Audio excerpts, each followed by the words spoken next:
So in this video, we are going to be carrying on looking at real talk, looking at our stories. We're going to look at depression today. Tabz is going to share some of his story and he's going to give some tips that are hopefully going to help you or somebody that you know.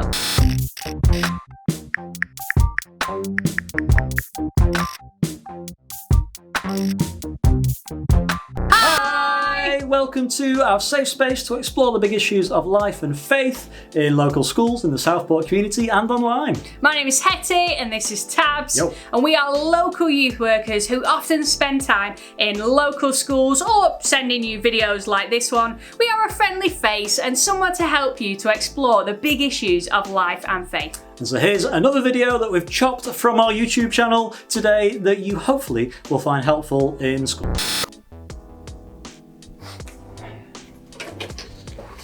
At least one of us doesn't have a problem getting on stools.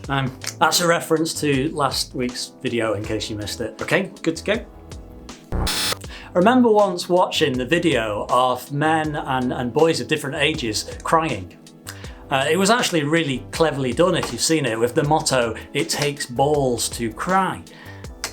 Mind you, I watched the version with the cleaner language, of course, but the message inspired me loads. You see, we live in a world that's more ready to tell you to man up than to speak up. More ready to call you a wimp than to celebrate the strength it needs to talk about our emotions. I have to say that I feel I'm one of the blessed ones. To be free of depression would be amazing, but I'm mostly just thankful that my own journey has been a very slow and gentle realisation of having relatively mild depression. Like, I have my moments, but I genuinely find the expression struggling with depression doesn't really fit for me. So I don't feel I'm necessarily the best person to give advice on depression, not in the same way Hettie spoke about her anxiety in our last video, or some of our friends that we have lined up to speak about their mental health issues in our future videos. But like my dad, who's a huge inspiration for me doing this, like my dad says, if you feel strong enough to speak up about depression, then do it for the sake of those who don't feel strong enough to speak up themselves. You see, depression, like a lot of other mental health issues, carries what's known as a stigma, which is basically like a mark of shame or embarrassment that's latched onto it. Too often, it's seen as like a weakness, something that disqualifies or disables you and can leave you feeling disapproved of even. When someone who does struggle with depression makes themselves vulnerable by opening up, they're expressing a huge amount of strength. It takes strength to be vulnerable, even for those with great emotional health. In fact, there's an incredible TEDx talk by the author Brené Brown on that very subject. Go and check it out on YouTube. I grew up with depression in my family. My dad took the incredibly brave decision to retire 10 years early from teaching due to it when I was still at school myself. I guess I'm still at school, but you know what I mean. Actually, secondary school was where I'd now reflect back and see some early stages of depression in myself. University, it was mostly just felt like loneliness. But as a secret extrovert, I craved the energy I got from being around other people. But when I wore my heart on my sleeve, I bet it was pretty draining for my friends. Sorry, friends. Having grown up with an understanding of depression, I'd often question if I had it, or whether it was just what one of my friends in psychiatry once described as being highly sensitive. Then I got to a point where I'd been in full-time employment as a youth worker for a couple of years and involved voluntarily in youth work projects for 5 years before that. I developed quite a serious medical condition in my digestive system.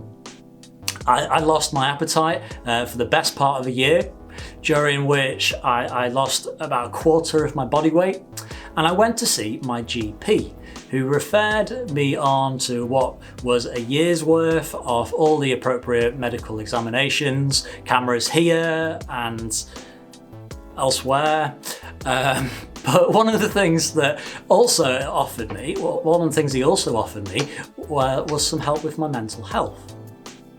I can remember asking lots of questions. I remember thinking, should I accept this? Can I admit I could use some help with depression without that making me look like some sort of crazy person? Or can I still do my job? Can I still serve in different leadership roles voluntarily in local churches and organisations? Can I still be of use? Can I still fulfil my purpose? Now I know that the answer to all those questions was yes, and still is yes. But to cut a long story short, I decided to take the very low dose of antidepressants that my GP was offering. I didn't opt for NHS counselling, perhaps because of some of those questions that I had going around in my head. But actually, later, as I've recovered, I've actually ended up going and doing a couple of courses in counselling training myself, which has really helped me massively in a way that receiving counselling all those years ago may well have done. I think what my stories taught me is to view mental health with the parallel of physical health. Like with my stomach, the obvious thing was to go see a doctor, for him to refer me for specialist examination and for me to get all the appropriate medication. And then now for me to be on a continued low dose of those pills alongside managing my diet and avoiding certain foods. No stigma there, no shame. So just like a physical health issue, I learned to see mental health from the same angle. The meds I was put on for that essentially very slightly adjust the level of a certain chemical in my brain that isn't quite right. Like my other medication is there to slightly adjust the level of acid in my stomach. And like I'm careful about what I eat, I'm also careful to look after myself and to maintain certain practices that keep me emotionally healthy. There shouldn't be a stigma there. There shouldn't be any shame there. I love my life, my wife, my family, my friends, my job. I feel I do have purpose in all those things. I have my moments, but coming to terms with my mental health has helped me keep totally on top of it. So that's my story. It's not all that dramatic, to be honest, and I wouldn't want to exaggerate it in order for it to be.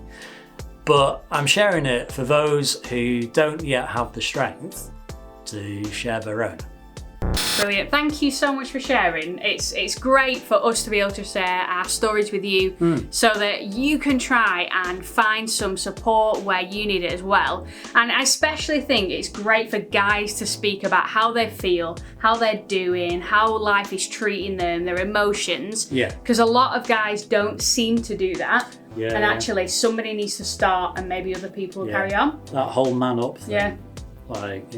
But also for some people, they kind of have mild symptoms of something like depression and they think, oh, I'm not as bad as other people, so I can't, go for any help because I'm not really at that point. But actually, you showed that even with mild symptoms, there are a lot of things you can do to get support and get help and help you thrive more in life, which is really cool. Absolutely. So I wondered, seeing as, there's people that are watching that might have experienced things too, or might have friends or family members experiencing things. Yeah. And you said, which I really, really liked, the whole idea that physical health and mental health shouldn't really have a separation, that actually we should treat both of them the same. And if you've got a physical issue, you go to a doctor. If you've got a mental issue, then going to a doctor all makes sense. Yeah. So have you got any specific tips that might help people right now? To look after themselves. Yeah.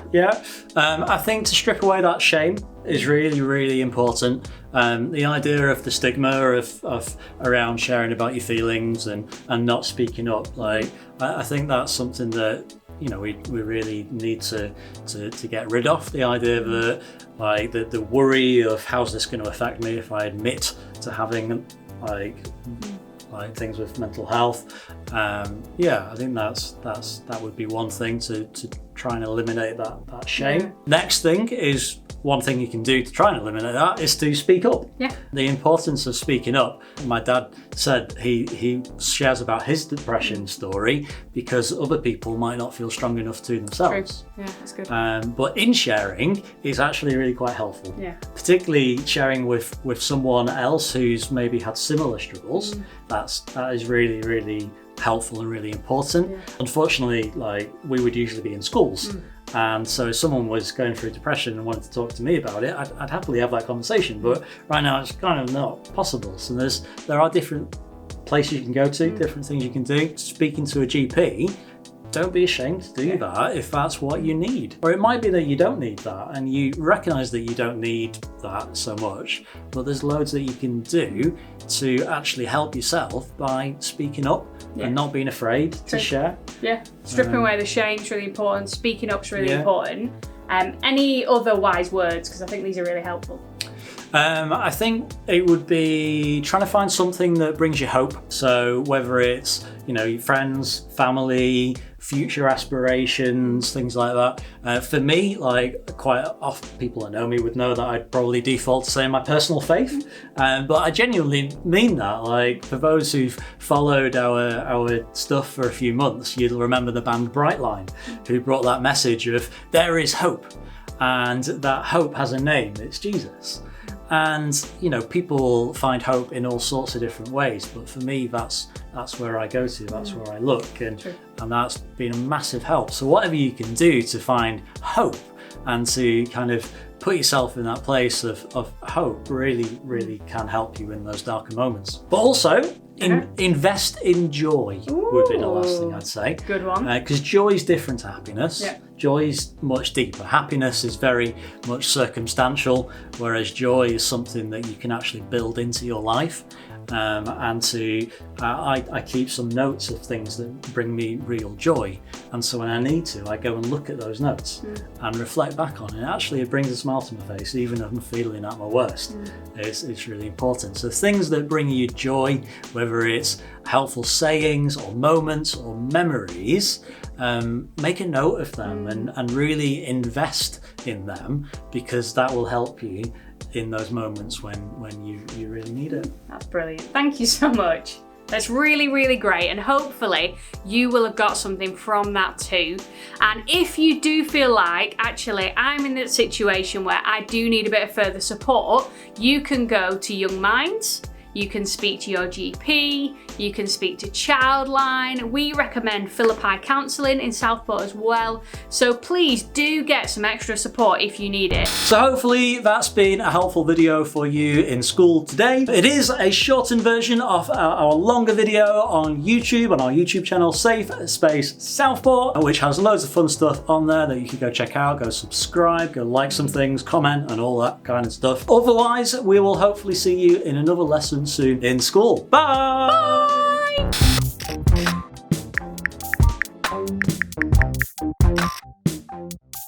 Bye!